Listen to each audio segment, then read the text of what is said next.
Welcome to my channel. भाई यहाँ पे मैं डिस्कस कर रहा हूँ कि आपको मॉडर्न हिस्ट्री कैसे पढ़नी चाहिए।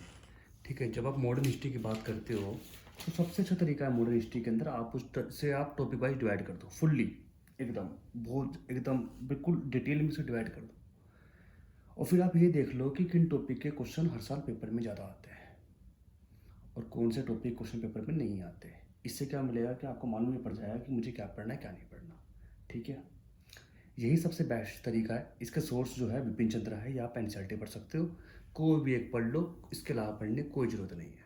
प्री के लिए बता रहा हूँ मैं आपको, मेन से उतना क्या पढ़ सकते हो, कोई लिमिट नहीं है। ठीक है जी, फालतू की बात करूँगा नहीं, सीधा टॉपिक पे आता हूँ और सीधा मैं आपको करके दिखाता हूँ कौन से टॉपिक आपको कैसे डिवाइड करते हो। देखो, जब कांग्रेस बनी थी तो कांग्रेस से पहले जो कांग्रेस पार्टी थी, कांग्रेस इसे कहते हैं प्री कांग्रेस पॉलिटिकल ऑर्गेनाइजेशन। पहले तो आप इसे पढ़ो, ऑर्गेनाइजेशन, कि भाई कांग्रेस से पहले बनने से पहले कौन कौन सी ऑर्गेनाइजेशन थी। जब आप कांग्रेस से जब आप ये पढ़ लोगे, फिर आप ये पढ़ोगे कि फिर कांग्रेस हमारी कैसे बनी। तो आप पढ़ोगे फॉर्मेशन ऑफ कांग्रेस, उसके बाद आप पढ़ोगे फॉर्मेशन ऑफ कांग्रेस। अब आप कांग्रेस में देखो कि कौन कौन से क्वेश्चन पेपर में आए हैं। 1885 की बात है ये, जबकि ये 1830 से लेके 1885 तक की बात आती है ये। अगर आप देखो 1830 के अंदर भाई हमारे पास बंगाल लैंड सोसाइटी बनी थी ना, द्वारकानाथ टैगोर की। ठीक है, उसके बारे उससे बारे बात चल रही है। उसके बाद फिर अगर आप पार्ट देखो तो फिर आया था age of moderate, age of moderators जो थे हमारे पास, उनकी कम से कम एज जो थी 55 से लेके 1905 तक चली, क्योंकि उसके बाद फिर बंगाल पार्टीशन हो गया था। ठीक है जी, जब आप बंगाल पार्टीशन देखोगे, भैया बंगाल पार्टीशन देखोगे तो वो कब हुआ था, ये 1905 में होना स्टार्ट हो गया था। ठीक है, चलिए आगे बढ़ते हैं। जब ये सब कुछ हुआ तो उसके बाद फिर हमारे पास एज ऑफ मॉडरेट आ गई थी। एज ऑफ हमारे पास एज ऑफ मॉडरेट के बाद एज ऑफ एक्सट्रीमिस्ट आ गई थी, एक्सट्रीमिस्ट। तो वो हमारे पास कब थी, 1905 से लेके 1915 तक ये चला सारा नाटकबाजी। ठीक है जी, इसके बाद जब ये ख़त्म हुआ, फिर इसके बाद आप इसे कैसे तोड़ोगे, फिर इसके बाद वंदे मातरम स्टार्ट हो गया। वंदे मातरम मूवमेंट, जिसे हम स्वदेशी मूवमेंट भी कहते हैं, स्वदेशी मूवमेंट हुआ इसके बाद स्टार्ट, जिसे हम क्या कहते हैं, वंदे मातरम मूवमेंट। वंदे मातरम वो हमारे पास 1905 से लेके 1909 तक चला कम से कम। ठीक है जी, इसके बाद फिर इनके बीच में डिफरेंसेस आ गए थे, differences between moderates and extremist. आप ये पढ़ो, उसके बाद जब आप ये सब पढ़ लोगे तो उसके बाद जो चीज़ चलेगी वो आपकी चीज़ स्टार्ट होगी हमारे पास कहाँ से भाई। फिर इसके बाद क्या हुआ था, जब डिफेंसेस आ गए थे तो फिर हमारे पास होम रूल मूवमेंट स्टार्ट हो गया था। होम रूल मूवमेंट स्टार्ट हो गया था, होम रूल मूवमेंट स्टार्ट हुआ था। वो हमारे पास 1916 से लेके 1917 में स्टार्ट हो गया था। ठीक है, अगर आप देखो तो लखनऊ पैक्ट आया था उसके बाद, लखनऊ पैक्ट आया हमारे पास कब, 1916। और उसके बाद ही हमारा गांधी का एरा स्टार्ट हो गया, गांधीयन एरा स्टार्ट हुआ कहाँ पर, 1915 ऑनवर्ड। तो आप इस तरह से बांटोगे चैप्टर को, टॉपिक वाइज को चलाते रहोगे चलाते रहोगे चलाते रहोगे। जब ये चलेगा तो आप इसके अंदर से क्वेश्चन देखोगे किससे क्वेश्चन हर साल पेपर में ज़्यादा आते हैं, किससे क्वेश्चन नहीं आते। तो 10 टॉपिक तो आपके ये हो गए। जब आपके पास ये हो जाएंगे, रफ करूँगा इसको, तो फिर 11वें पार्ट में जो गांधी आ गए थे, तो 11वें पार्टी में हमारे पास क्या हुआ था, non corporation movement, non corporation movement 1921 से लेके 1922 के बीच में। उसके बाद फिर खिलाफत इशू स्टार्ट हो गया था।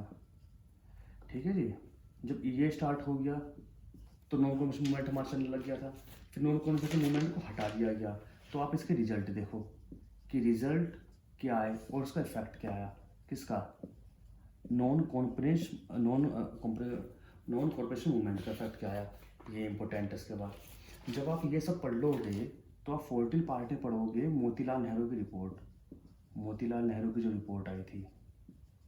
ठीक है, रिपोर्ट है या फिर कम्युनिटी भी कहते हैं कि अभी भाई एक उस टाइम पे कमेटी बनी थी जून 1928 के अंदर, ठीक है। जब ये हमारे पास हो गया था, फिर इसके बाद सिविल डिसओबीडियंस मूवमेंट स्टार्ट हुआ। मैं आपको थोड़ा थोड़ा मोटा मोटा बता रहा हूँ। वो लगभग 1930 से लेके 1932 तक चलता रहा। 1932 तक चलता रहा हमारे पास। फिर उसके बाद राउंड टेबल कॉन्फ्रेंस स्टार्ट हुई। राउंड टेबल कॉन्फ्रेंस स्टार्ट हुई जिसे हम RTC कहते हैं। फिर second round table conference start हुई इसके बाद हमारे पास, ठीक है। जब ये हमारे पास राउंड टेबल कॉन्फ्रेंस स्टार्ट हो गई, फिर हमारे पास इसके बाद क्या हुआ, डिफरेंसेस स्टार्ट हो गए। Differences between Congress and by difference between Bose and Subhash Chandra Bose and Gandhi के बीच में डिफरेंस स्टार्ट हो गए। उसके बाद फिर हमारे पास थोड़ी सी कम्युनल पॉलिटिक्स आ गई जिसके अंदर पाकिस्तान की डिमांड होने लग गई थी, ठीक है जी। फिर इसके बाद अगस्त ऑफर आया। अगस्त ऑफर कब आ कहते हैं इसको, 6 अगस्त 1940 को अगस्त ऑफर आ गया हमारा ये। जब अगस्त ऑफर आ गया तो उसके बाद क्विट इंडिया मूवमेंट स्टार्ट हो गया, साफ लिखो उसके अंदर। फिर क्विट इंडिया मूवमेंट स्टार्ट हो गया, वो हमारे पास 1942 में हुआ। तो यहाँ तक आप पहुँच गए होंगे। तो आपको ऐसे समझना है कि टॉपिक कैसे कैसे स्टार्ट हुए, ठीक है जी। अब मैं आपको करता हूँ, आगे बढ़ाता हूँ उसको। जब क्विट इंडिया मूवमेंट स्टार्ट हो गया तो उसके बाद भी तो चीज़ें हुई। फिर हमारे पास स्टार्ट हुआ INA के बारे में। INA, ठीक है। INA वाली प्रॉब्लम आनी शुरू हो गई थी। फिर उसके बाद CR फॉर्मूला आया। CR फॉर्मूला आया जून 1944 के अंदर। फिर हमारे पास आया वेवर प्लान। फिर हमारे पास आया Wavell plan and Shimla conference. Shimla conference, ठीक है। ये बात थी 1945 की। अगर आप देखो तो 1945 की बात थी सारी ये। जब ये सब कुछ हो गया तो फिर कैबिनेट मिशन आया। कैबिनेट मिशन प्लान आया। जब कैबिनेट मिशन प्लान हमारे पास आ गया, ये 19 फिर इलेक्शन हो गए 1946 के अंदर। भाई आप देखोगे तो 1946 में इलेक्शन हो गए और सब अलग अलग हो गए। इसके अलावा आपको क्या पढ़ना है, इसके अलावा पढ़ना है आपको रिवोल्यूशनरी एक्टिविटीज़ के बारे में, कि कौन कौन किस किस एक्टिविटीज़ में इन्वॉल्व रहा। दूसरा आपको पढ़ना है इसके अंदर, फिर आपको पढ़ना सबसे इम्पोर्टेंट है, आप इसके अंदर पढ़ो जो जनरल्स थे वो। कॉन्स्टिट्यूशन रिफॉर्म पढ़ो, आप कॉन्स्टिट्यूशन रिफॉर्म पढ़ो। एक पढ़ो आप सिविल सर्विसेज के बारे में, कि सिविल सर्विसेज के अंदर क्या क्या रिफॉर्म हुए, क्या क्या नहीं हुए, किस किस पार्ट में कितनी कमेटी बनी। फिर एक जुडिशरी सर्विसेज या रिफॉर्म लिख दो एक तरह से, जुडिशरी सर्विस और रिफॉर्म के बारे में एक आप ये पढ़ो, ठीक है। एजुकेशन पॉलिसी पढ़ो उसके बाद, एजुकेशन पॉलिसी पढ़ो सारी, ठीक है। एक इसके अंदर अगर आप पढ़ सकते हो तो ये पढ़ो कॉन्स्टिट्यूशन रिफॉर्म के बारे में, कॉन्स्टिट्यूशनल रिफॉर्म के बारे में, ठीक है जी। तो ऐसे ऐसे करते करते आप इन टॉपिकों को इस तरह से ख़त्म करो। इन एक ही टॉपिक को आप पढ़ते चले आओ, काटते चले आओ, ऐसे लिखा। मान लीजिए जैसे आपने भाई INA पढ़ लिया तो उसमें सारे क्वेश्चन कर लिए, फिर ऐसे कर दो। ऐसे करते करते आप पूरा कर लोगे। इससे क्या होगा, आपको कोई क्वेश्चन छूटेगा भी नहीं और आप हर टॉपिक के अंदर गो थ्रू जाओगे, ठीक है जी। इसे कहते हैं चैप्टर वाइज से पढ़ना। ये नहीं किताब उठाई पूरी पढ़ दी तो आपको ना एक ना बैकग्राउंड नहीं बन पाएगा, आपको ना याद नहीं रह पाएंगी चीज़ें।